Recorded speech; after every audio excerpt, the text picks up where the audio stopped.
Bismillahirrahmanirrahim. Assalamualaikum warahmatullahi ta'ala wabarakatuh. Alhamdulillahi rabbil alamin. Wassalatu wassalamu ala rasulina Muhammadin wa ala alihi wa sahbihi ajma'in. Allahumma aghnina bil ilmi wa zayyinna bil hilmi wa akrimna bit taqwa wa jammilna bil afiyati ya arhamar rahimin. Rabbi shrah li sadri wa yassir li amri wahlul 'uqdatam min lisani yafqahu qawli. Rabbi yassir wa la tu'assir wa tammim bil khair wa bika nasta'in wa la hawla wa la quwwata illa billahil aliyyil azim. Alhamdulillah tuan-tuan yang dirahmati Allah Subhanahu wa taala. Kita sambung dalam bab yang baru mengenai dengan dalam bab taharah, iaitu air. Bila sebut tentang taharah adalah satu perkara yang untuk mengangkat hadas ataupun menghilangkan najis, ataupun yang semakna dengan jelah. Bila sebut mengangkat hadas, lalunya mengambil wuduk dipanggil mengangkat hadas kecil. Mandi wajib mengangkat hadas besar. Dalam bab taharah juga adalah untuk menghilangkan najis. Sama ada istinja, iaitu kita kencing, kita berak, basuh dengan air. Pakaian terkena najis, kita basuh dengan air. Dan yang semakna dengan mengangkat hadas ini, basuh dan juga berwuduk ataupun mandi, seperti juga tayamum. Tayamum boleh menggantikan wuduk, boleh menggantikan mandi wajib ketika dalam mana situasi sakit ataupun tidak ada air. Kemudian makna ataupun semakna dengan menghilangkan najis, seperti mana beristinja dengan batu.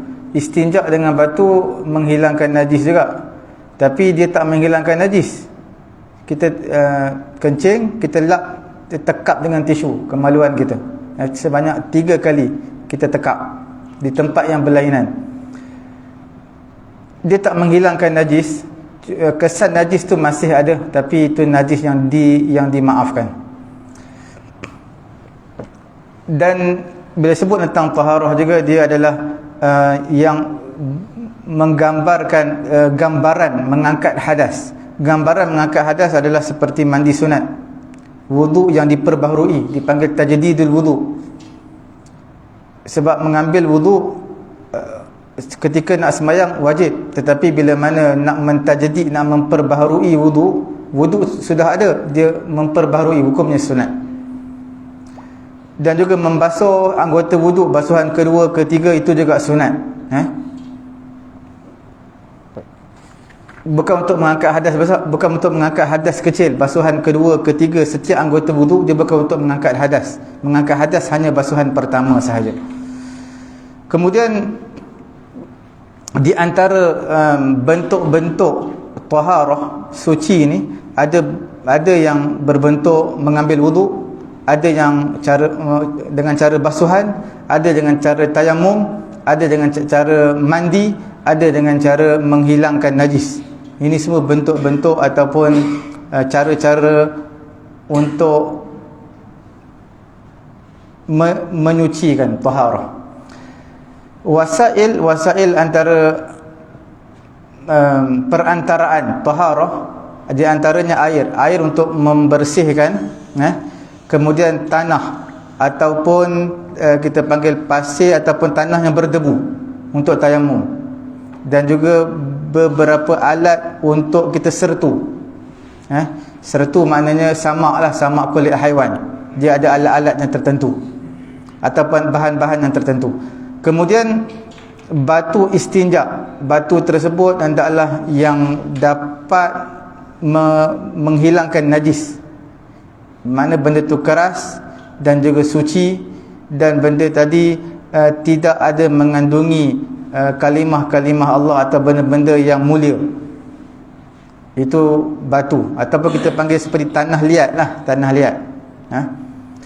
Kalau batu yang licin yang dekat luar tu, batu kita tak boleh buat istinja, sebab batu tu tak sesuai untuk istinja. Okey, bila kita sebut tentang air, ada pembahagian air, di antaranya 7 air. 3 daripada atas, 3 daripada atas langit, dan yang berbakinya 4 daripada bumi. Antaranya daripada atas, iaitu air hujan. Air hujan daripada atas, dan juga air salji. Maksud salji ni air dia adalah air hujan juga. Cuma air hujan tu bila sejuk dia akan membeku jadi salji. Kemudian yang ketiganya adalah air berbentuk ais, kita panggil macam hujan batu, itu juga daripada atas. 4 daripada bumi, iaitu air laut, air perigi, air sungai dan juga mata air. Untuk pengetahuan tuan-tuan, seafdal air yang ada di kehidupan dunia ini, ulama menyatakan seafdal air adalah air daripada jari jemari Nabi SAW. Kemudian yalihi ma'u zamzam, yang keduanya adalah air zam-zam, antara air yang terbaik lah. Kerana apa air zam-zam air yang terbaik? Berkemungkinan kerana bila sebut saja tentang Kaabah ataupun Mekah ni, air zam-zam berada berhampiran dengan tu, perigi zam-zam. Dan sentiasa Kaabah ni sentiasa ada orang tawaf, pusing dia dari pagi sampai malam 24 jam. Bila mana ada orang pusing Kaabah itu, dengan adanya bacaan doa, adanya zikir, adanya bacaan Quran, maka mungkin di antara sebabnya air zam-zam itu menjadi air yang terbaik. Sama juga kita bila ada air, maka kita baca Quran, kita baca Yasin, apa kita tiup atas air. Dia punya kesan tu lain lah. Kita panggil molekul-molekul dia lah. Okey. Kemudian yang ketiga barulah dipanggil sebagai air daripada telaga Kausar Nabi, yang di akhirat nanti untuk orang beriman minum tak akan dahaga selama-lamanya. Kemudian yang keempat, yang kelima adalah air sungai Nil di Mesir, kerana dia salah satu cabang sungai dalam syurga. Kemudian barulah berbaki sungai-sungai yang lain. Pembahagian air ada dipanggil sebagai air yang suci, air yang suci dan dapat menyucikan, itu dipanggil sebagai air mutlak. Air itu suci, bersih dan juga dia dapat menyucikan benda lain. Bila sebut tentang air mutlak, dia ada dua. Bila sebut tentang air mutlak, dia sebut saja air, maka tergambar di fikiran kita adalah air yang jernih, air yang suci lah, air bersih. Tak tergambar di fikiran kita air sirap ke kopi ke. Bila sebut tentang air sahaja, air, maka kita akan gambarkan air air mutlak, air yang bersih, kosong. Bila sebut tentang air mutlak, ada yang mutlak berbentuk seumpama dengan air mutlak ini, air muqayyad yang dikaitkan. Contohnya seperti air perigi. Air perigi ini sama macam air kosong juga. Air laut sama juga. Itu semua dipanggil air mutlak. Sah kita berwuduk dengan dia, mandi wajib dengan dia. Kerana sebab air perigi, orang kata air perigi, orang takkan kata air je. Air sungai, orang kata air sungai, takkan kata air saja. Ini dipanggil sebagai qaid munfak. Satu lagi qaid lazim. Qaid lazim ni qaid yang mesti. Kalau tak sebut, mesti kena sebut. Itu juga dipanggil sebagai air mutlak, iaitu seperti air mawar, air kopi, air jus, air teh, semua itu adalah dipanggil sebagai air yang seperti mutlak, cuma dipanggil sebagai muqayyad lazim. Air ini adalah suci, tapi tak boleh menyucikan. Dia tak boleh, air sirap ke air teh, kopi tak boleh basuh najis, tak boleh menyucikan, cuma air itu sendiri suci. Okey, dalam pembahagian air mutlak ini, untuk pengetahuan tuan-tuan, kita bahagikan kepada dua lah. Satu dipanggil air yang makruh, satu lagi air yang tidak makruh. Air yang makruh dan juga air yang tidak makruh. Bila sebut tentang air yang makruh penggunaan dia, dia ada 4. Air yang makruh penggunaan dia. Yang pertamanya dipanggil sebagai air musyammas. Air musyammas nanti kita akan sebutkan ada 9 syarat untuk jadi air musyammas. Air yang dijemur tengah panas.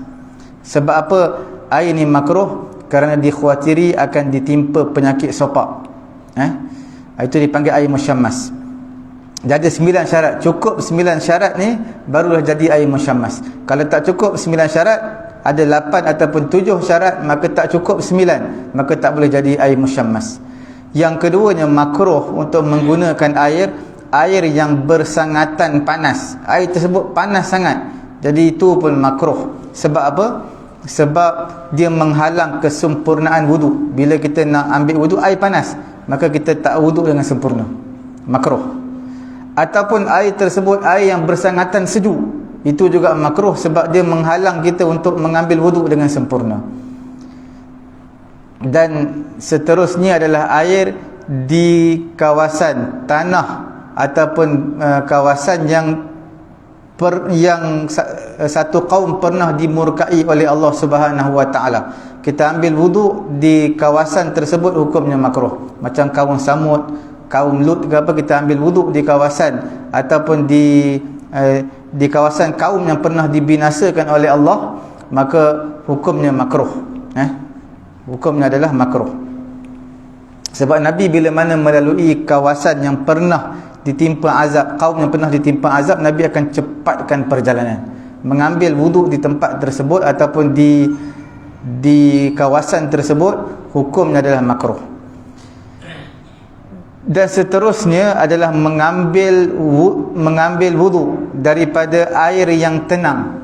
Kalau air yang tenang, air apa? Bertakung, kita mengambil wudu, itu juga sebahagian ulama menyatakan hukumnya makruh. Dan air lebihan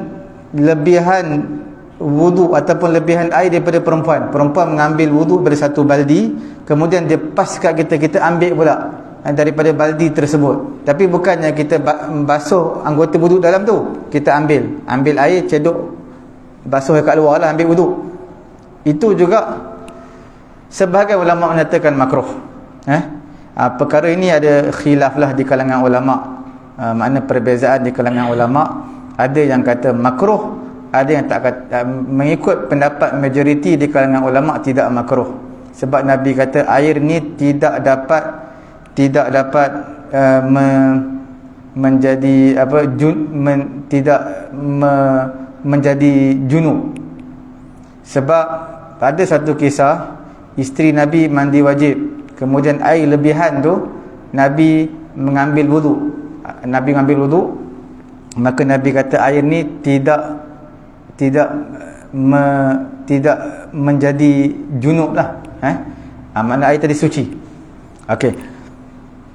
Kemudian syarat makruh air musyammas, dia ada 9 syarat. Apabila tak cukup salah satu daripada 9 syarat ini, maka hukumnya adalah tidak makruh.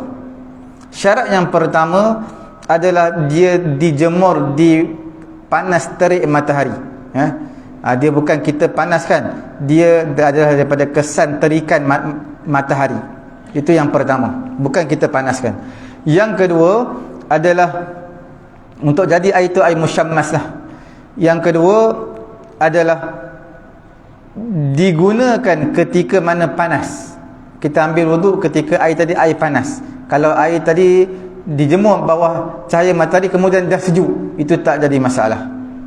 Ini ketika panas tu kita ambil wudu. Ini adalah dipanggil syarat yang kedua untuk jadi air tadi musyammas. Bila sebut air musyammas, hukumnya makruh untuk kita mengambil wudu. Dan perkara yang ketiga, makruh digunakan untuk siapa? Sama ada kepada orang yang hidup ataupun orang yang mati. Ini ada perbezaan di antara di antara Imam Ibn Hajar dan juga Imam Romli.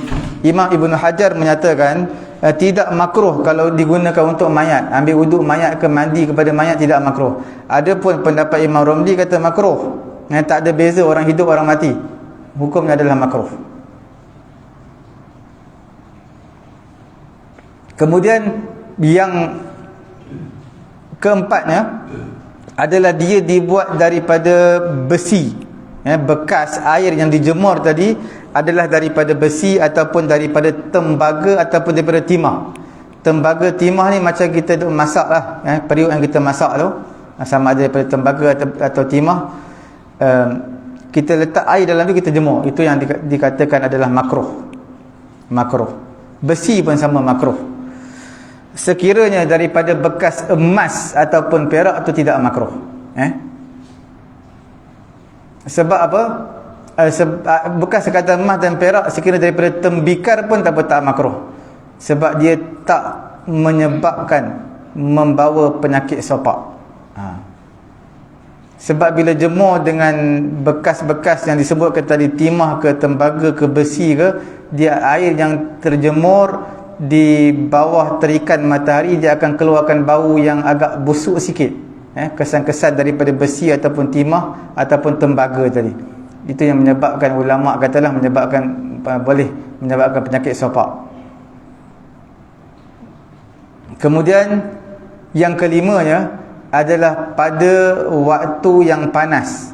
Air tersebut, air musyammas tadi adalah pada waktu yang panas, mana berada di negara yang di negara yang panas, seperti negara semenanjung tanah Arab selalunya panas. Mekah, Madinah panas, Yaman panas. Kalau Yaman ada dua, satu di kawasan Son'a tu ibu negara Yaman. Dia ibu negara Yaman, Son'a berada di kawasan atas bukit. Jadi dia sejuk sepanjang tahun, sejuk. Itu tak di kawasan selain daripada itu selalunya panas yang bersangatan. Kalau di Mekah pun ada satu kawasan nama dia Taif. Kalau tuan-tuan pergi umrah, boleh ziarah Taif, naik bas. Taif ni lebih kurang 80 km lebih sikit. Dan dia juga di kawasan atas bukit ni, Taif ni. Dan Taif tak termasuk dalam kawasan yang bersangatan panas. Walaupun dia panas jugalah. Kalau tuan-tuan pergi, kalau musim panas, dia masih panas juga, tapi tak sama panas di Mekah. Dia kurang sikit panas walaupun dia panas juga. Jadi sebahagian ulama kata panas di Taif tak boleh, tidak jadi air musyammas. Kalau panas di Malaysia lagi lah, tidak jadi air musyammas. Kemudian begitu juga negara-negara yang sejuk seperti negara Syam. Negara Syam ni Jordan ke, Syria ke, walaupun mereka ada empat musim panas, sejuk, tapi panas mereka tak panas sangat, tidak betul-betul panas.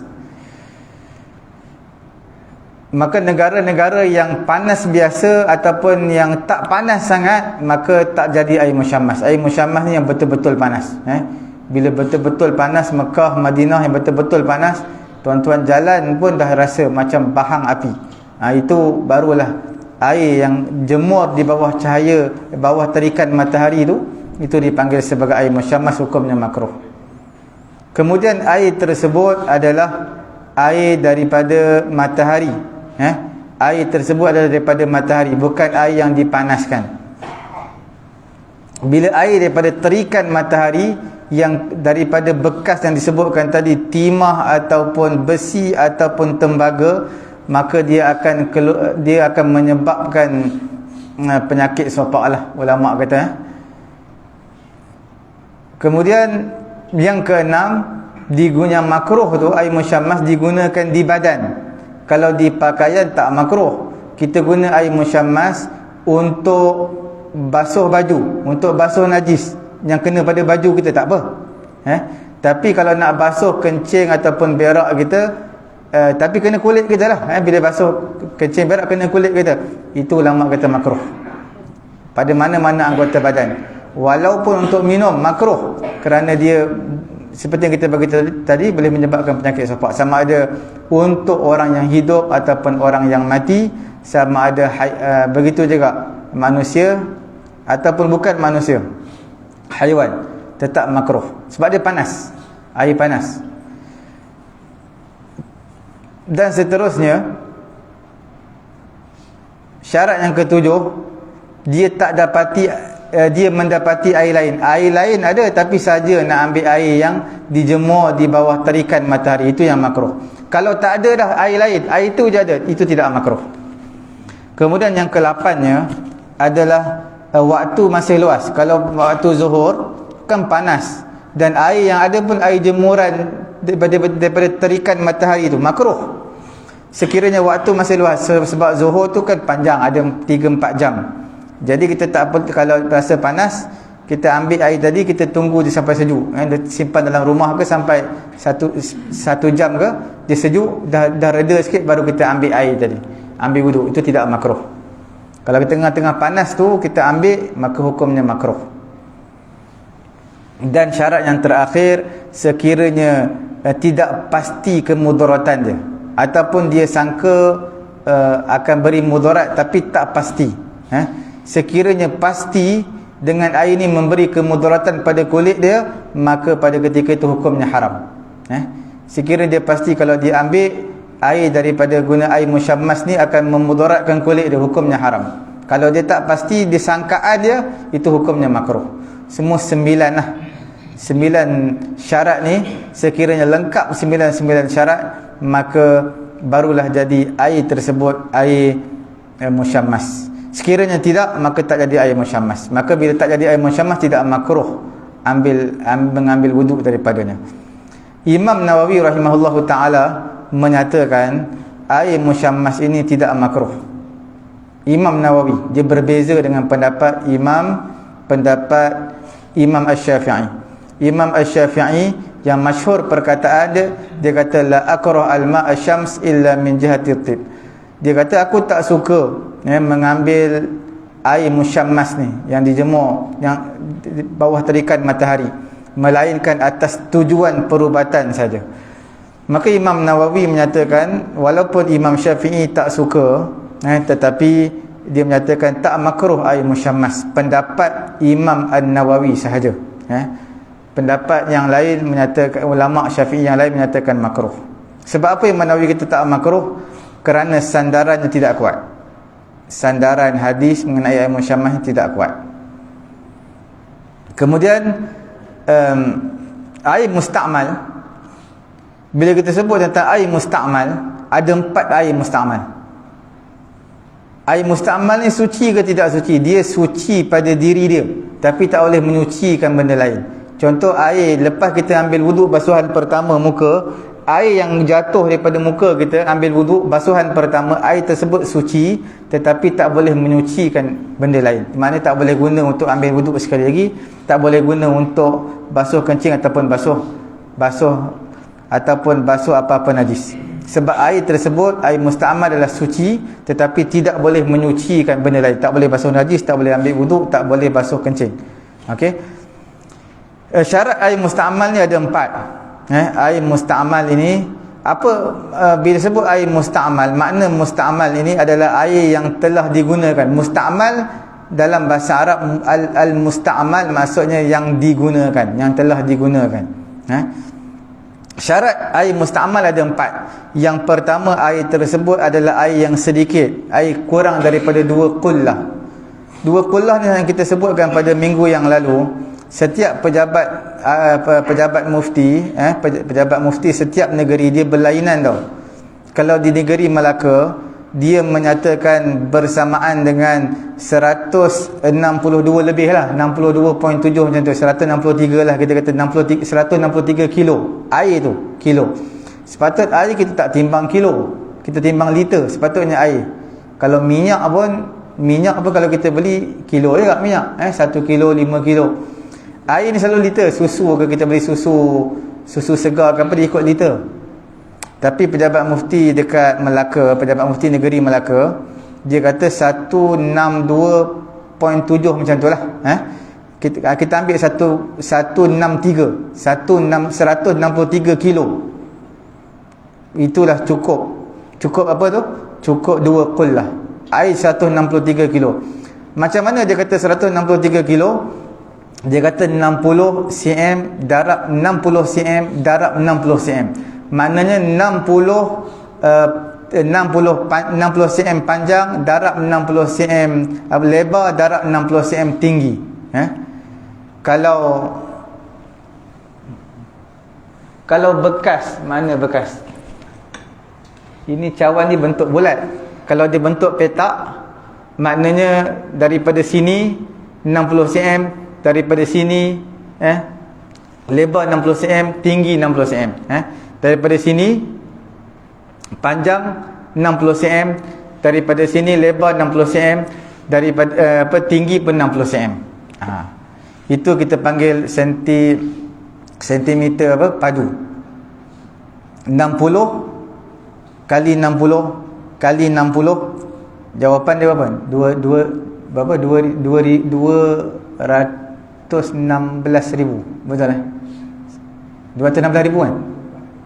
60 kali 60 kali 60. 60 cm panjang kali 60 cm lebar kali 60 cm tinggi. 216,000. 216,000 cm apa? Cm kuasa. Cm kuasa apa? 3 dipanggil sentimeter apa? Padu. Cm kuasa 3 kan dipanggil sentimeter ni padu, sentimeter padu.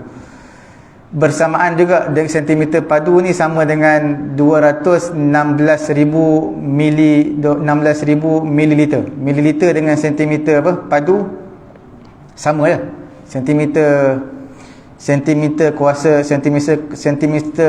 3 dengan mililiter sama. Kalau 60 kali 60 kali 60, mana 60 cm panjang, darab 60 cm lebar, darab 60 cm tinggi, dapat 216,000 cm kuasa 3. Mana sentimeter apa? Padu. Bersamaan dengan 216,000 mililiter. Sama je. Kalau tukar kepada liter, kita buang lah. Jadi 216 liter. 216 liter Sebab betul. 216 liter. Kalau di wilayah persekutuan, dia ikut kilo juga tau. Dia kata 192.85 kilo.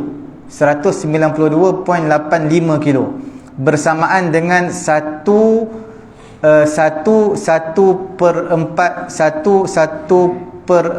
hasta. Hasta dipanggil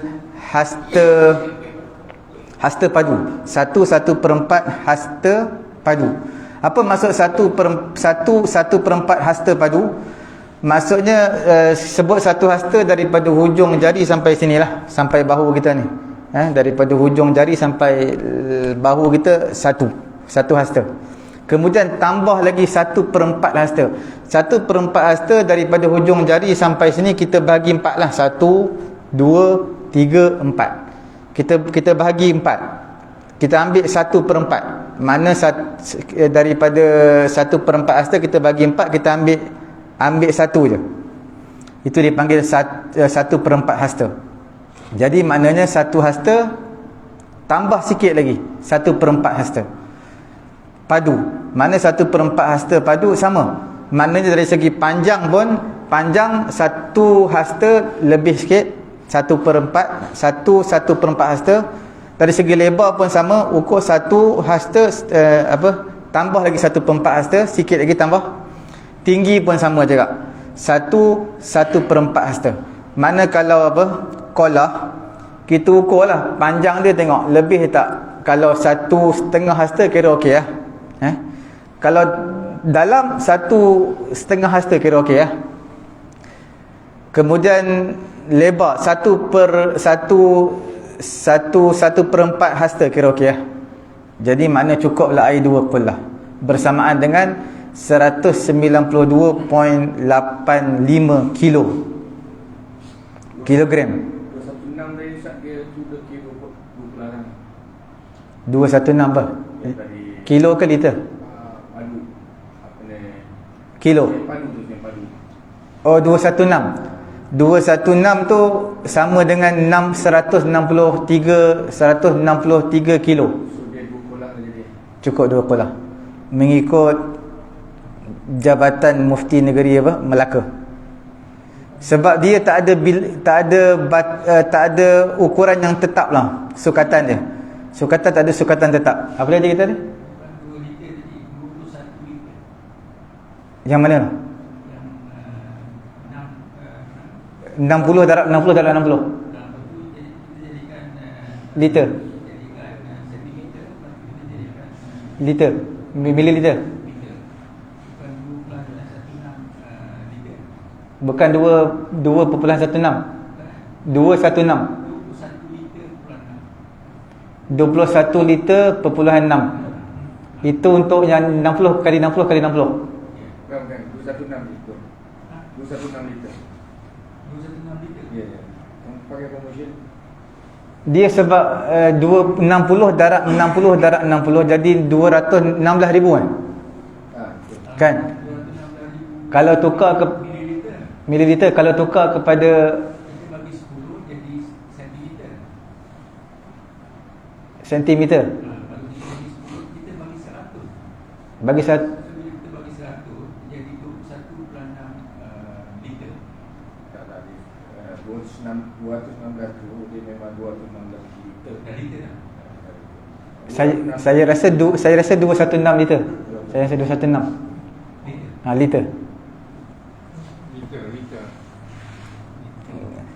Ya, ada buat. Jadi 60 darab 60 cm, 60 cm darab 60 cm darab 60 cm.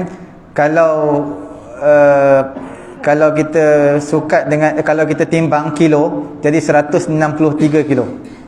Kalau kita jadikan liter, jadi 216 liter lah. Kalau pejabat mufti wilayah, dia kata 192.85 kilogram bersamaan dengan 1/4 hasta padu. Mana panjang dia 1/4, lebar pun 1/4, dalam pun 1/4 hasta. Dipanggil sebagai 1/4 hasta padu. Padu maksudnya itulah, panjang pun sama 1/4, lebar pun sama, tinggi pun sama. Kalau di negeri Terengganu dia tak guna kilo, baru betul dia guna liter, bersamaan dengan 216 liter. 216 liter. Kalau di negeri Terengganu dia guna liter, dia tak guna apa? Kilo. Kalau pendapat Wahbah Zuhaili, ulama mana Syria dulu, meninggal pada 2 tahun lepas meninggal. Dia menyatakan 2 kullah bersamaan dengan 270 liter. Maksud 270 liter maknanya 65 panjang 65 cm darab 65 cm darab 65 cm. Betul je? Cuba dia tengok. Sebab mengikut apa? Kiraan dia kata 65 cm panjang darab 65 cm lebar darab 65 cm tinggi dalam. Jadi dia kata 275 liter. 270. Situ berapa? 274,625. Lebih kurang lah sikit dah. Lebih kurang. So lebih kurang separuh daripada tempat solat kita ni. Separuh. 1/4. Saya pun tak tahu dia punya sukatan, sebab saya biasa beli susu je 1 liter. Yang tu saya tahu sukatannya susu 1 liter. Kalau tempat solat dia aku dia tengok bagi tempat dia kira lebih konsisten. Okey, itu sebut tentang mengenai dengan 2 kullah lah. Dia tak ada bilangan yang tepat lah. Lebih kurang. Sebab tu saya bagi tahu setiap pejabat mufti negeri dia punya cara kiraan lain-lain. Ada yang ikut kilo, ada yang ikut liter, tapi cara kiraan dia macam tu lah. Tinggi darab dengan lebar darab dengan panjang darab dengan lebar darab dengan tinggi. Dalam ataupun tinggi sama. Okey. Syarat air musta'mal tadi, syarat dia yang pertama, air tersebut mesti sedikit. Maksud sedikit adalah kurang daripada 2 kullah. 2 kullah yang kita sebutkan tadilah. Kalau air tersebut sedikit kita gunakan untuk mengambil wudu, maka air tersebut jadi air musta'mal. Contoh air 1 baldi, kita ambil wudu dalam baldi tu, memang jadi air musta'mal.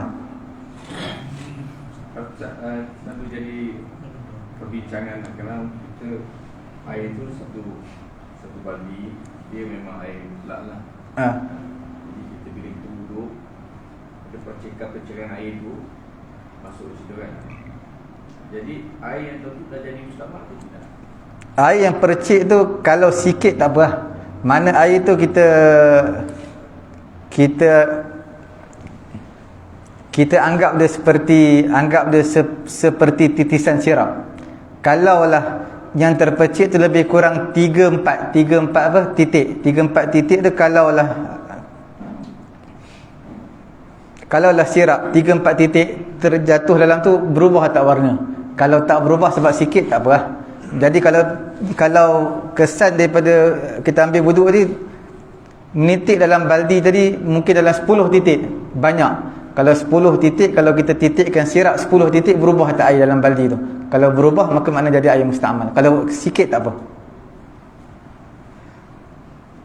Kemudian yang keduanya, digunakan air musta'mal ini untuk mengangkat mandi wajib basuhan pertama. Maksudnya basuhan pertama mandi wajib itu adalah air musta'mal. Kemudian basuhan anggota wuduk pertama itu juga air musta'mal. Basuhan najis yang pertama itu juga air musta'mal. Kalau pakaian kita terkena najis, kita basuhan jirusan yang pertama, jirusan yang pertama yang jatuh tu dipanggil sebagai air musta'mal.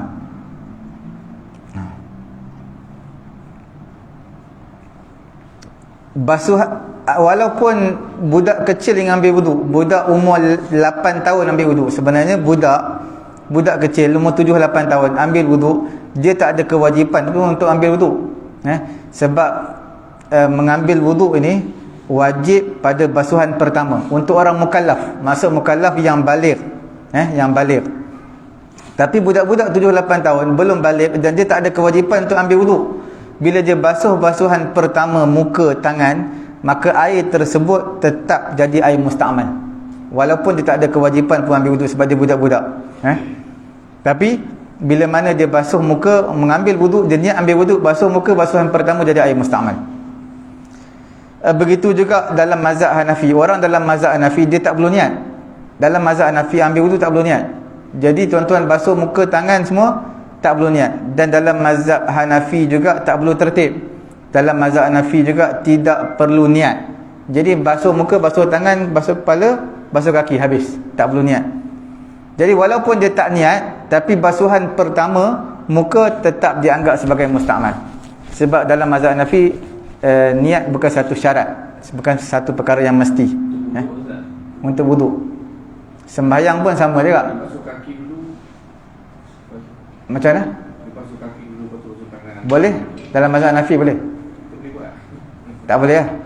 Kalau kita nak ikut mazhab Hanafi boleh. Kita ikut daripada awal sampai habis. Tapi kita kena tahu syarat-syarat membatalkan wuduk dalam mazhab Hanafi. Sebab ada dalam mazhab Hanafi yang dia batal wuduk, tapi mazhab kita tak. Tapi ada yang mazhab kita batal, mazhab Hanafi tidak batal wuduk.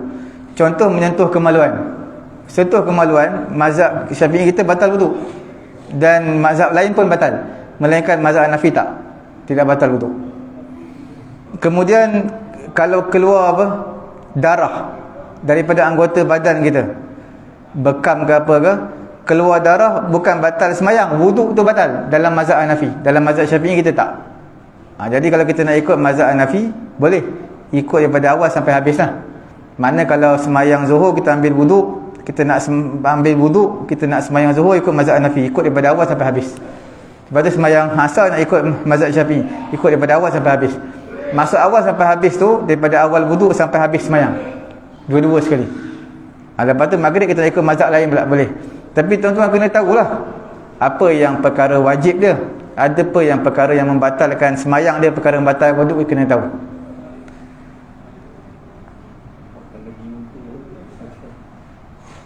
Dia agak susah lah sebab kita tak tahu. Kadang-kadang benda ni nampak tidak batal wuduk tapi mazhab tu batal.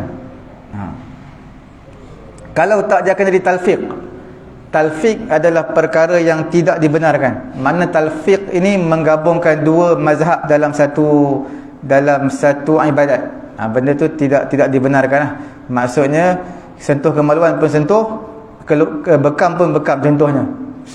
Mana dalam mazhab Hanafi batal benda ni, dalam mazhab Syafi'i batal, tapi kita guna dua-dua. Mazhab Syafi'i pun kita guna, mazhab Maliki pun, mazhab Hanafi pun kita guna, mazhab Syafi'i kita guna dalam mengambil wuduk.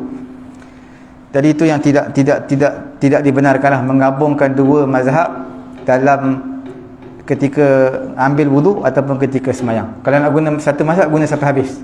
Sampai habis ni. Kalau wuduk sampai habis wuduk lah, sampai habis semayang. Sama juga kalau puasa pun boleh nak ikut mazhab lain, tapi ikut daripada awal sampai habis lah. Maknanya daripada awal puasa sampai habis puasa. Maksud habis puasa sampai maghrib. Kita ikut mazhab lain, mazhab Hanafi ke, tapi kena tahu syarat batal puasa dia apa. Perkara yang ketiga, air musta'mal yang terpisah daripada anggota. Itu dia panggil musta'mal. Mana kita ambil wuduk, kita basuh muka, yang menitis keluar. Kita basuh tangan, ambil wuduk, yang menitis jatuh. Itulah dipanggil sebagai air musta'mal. Yang keempatnya, sekiranya dia tidak niat apa? Cedok. Tidak niat cedok, maka jadilah air musta'mal. Contohnya air dalam baldi. Air dalam baldi, tuan-tuan ambil air dalam baldi, basuh muka, ambil wuduk. Tuan-tuan tak perlu niat apa? Cedok. Tapi bila dah habis selesai basuh muka, nak basuh tangan, tuan-tuan kena niat sebagai apa? Cedok. Cedok, kemudian baru basuh tangan. Cedok, kemudian baru basuh tangan kiri. Kalau tuan-tuan tak niat cedok, maka dia jadi air musta'mal. Basuh kepala, basuh kaki, tak perlu niat lah. Sebab apa tak perlu niat? Sebab air yang kata air musta'mal itu adalah air pada basuhan yang pertama. Bila lepas basuh muka, kita akan basuh tangan. Jadi tangan tersebut akan jadi, kita celup dalam baldi, akan jadi air musta'mal. Jadi cara dia kena niat lah. Niat apa? Niat sebagai cedok ataupun apa? Gayung. Kita niatkan. Okey.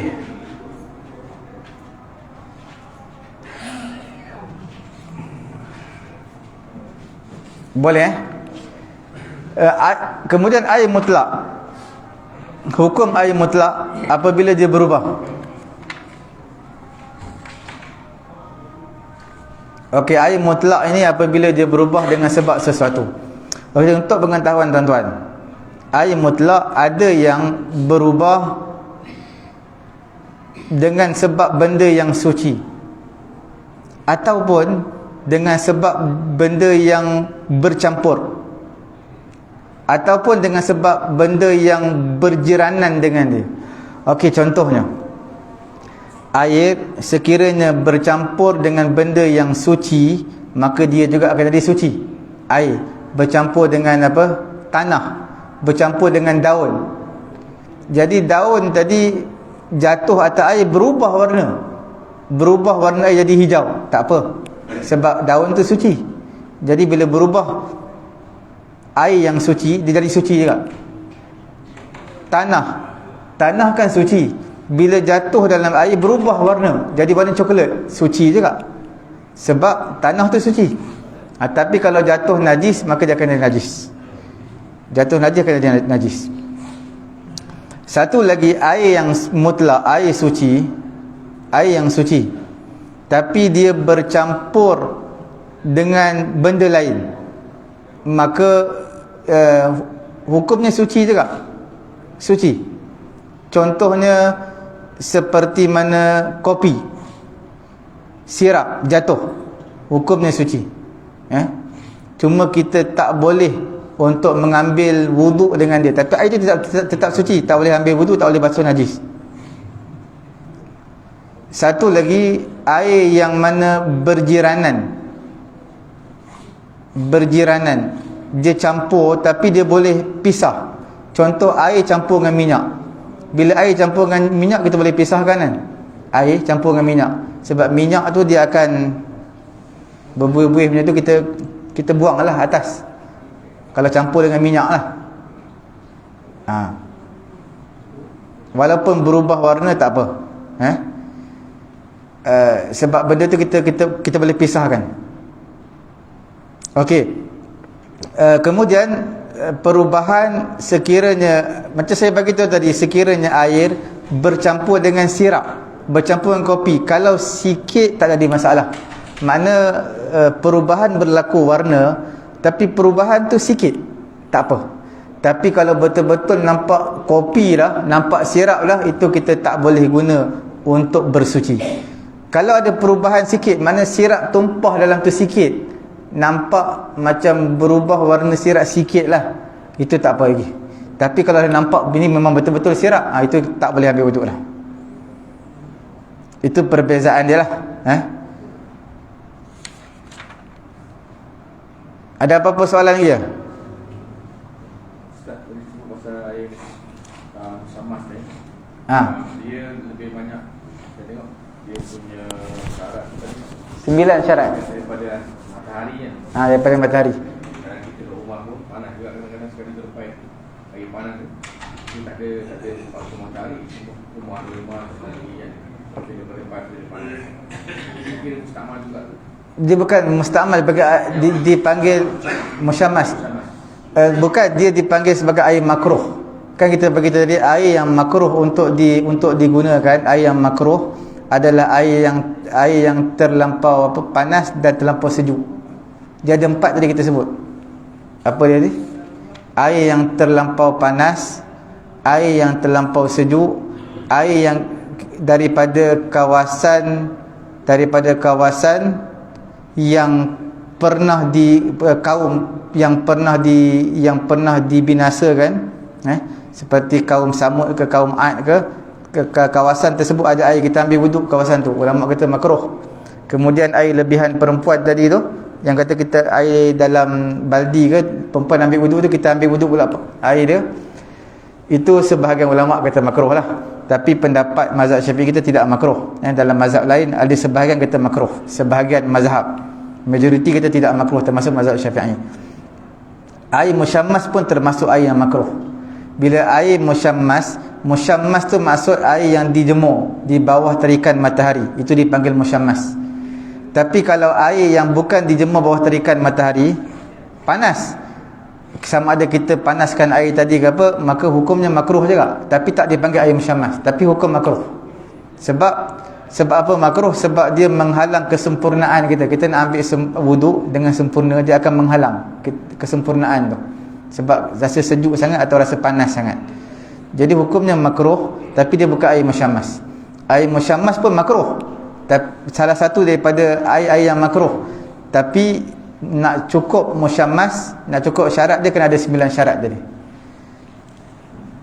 Ustaz, jadi kalau air keruh daripada lumpur ataupun lumut, boleh ambil wuduk? Boleh ambil wuduk? Boleh. Boleh. Tak makruh lah. Tak.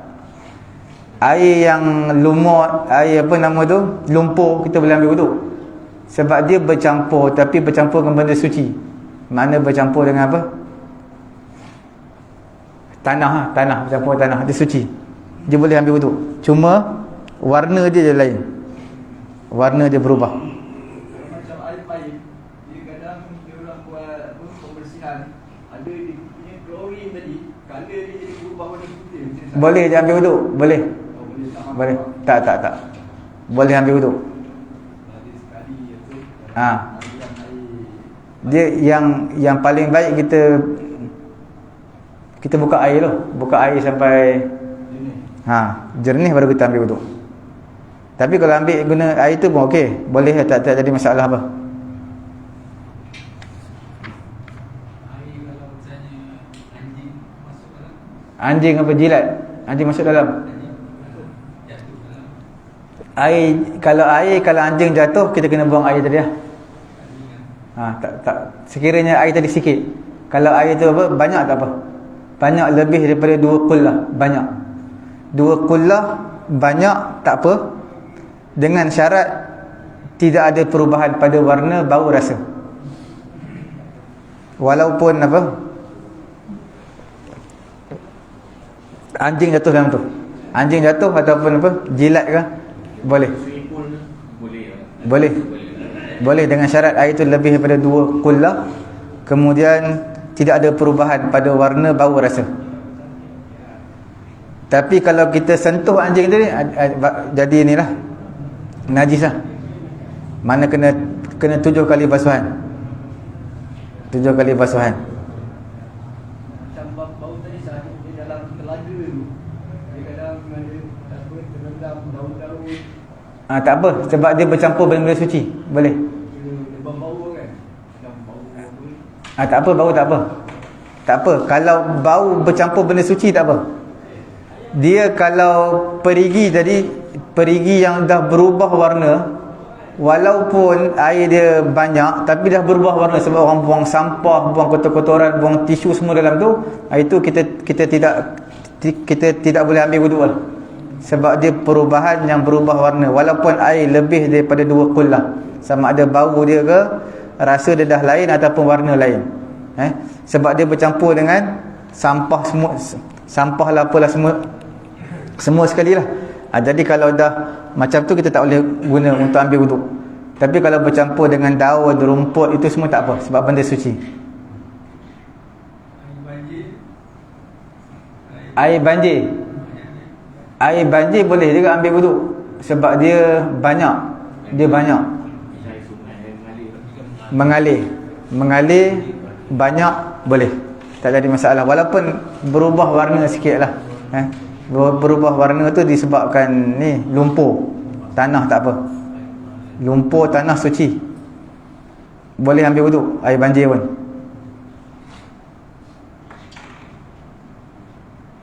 Cukup sekadar tu lah. Nanti kita sambung sikit lagi mengenai dengan air dia ada air sedikit, air banyak. Kemudian macam mana kalau jatuh najis, ataupun kita nak sucikan balik daripada air yang najis, kita nak sucikan balik dia, boleh juga. Ada beberapa cara lah. InsyaAllah kita sambung pada minggu akan datang. Subhanallahumma wa bihamdihi, subhanakallahumma wa bihamdika, asyhadu an la ilaha illa anta, astaghfiruka wa atubu ilaik. Bismillahirrahmanirrahim. Alhamdulillahirabbil alamin, wassalatu wassalamu ala rasulina Muhammadin wa ala alihi wa sahbihi ajma'in. Allahumma anfa'na bima 'allamtana wa 'allimna ma yanfa'una wa zidna 'ilma. Alhamdulillahi ala kulli hal wa na'udzubillahi min hali ahli nar. Rabbana atina fid dunya hasanah wa fil akhirati hasanah wa qina adzabannar. Wa sallallahu ala sayyidina Muhammadin wa ala alihi wa sahbihi ajma'in. Alhamdulillahirabbil alamin. Taqabbalallahu.